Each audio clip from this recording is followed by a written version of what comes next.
وهي دي فكره فيديو النهارده. ابلكيشن اسمه اي باور ميرور.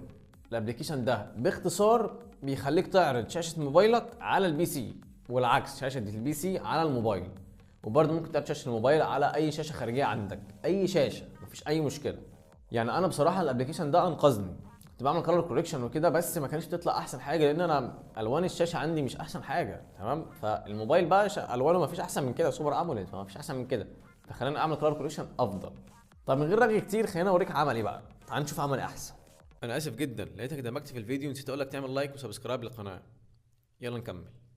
طيب هتنزل دلوقتي حالا تحمل الابلكيشن، سيبك لينك الداونلود بتاعه في الديسكربشن. تفتح تطبيق عادي جدا، تفتحه على الموبايل، تفتحه على البي سي. واجهه الابلكيشن مفيش اسهل من كده. هو مفيش حاجه اصلا، هو بطن واحد، زرار واحد. تدوس هنا ميرور، تمام. هيبدا يسيرش.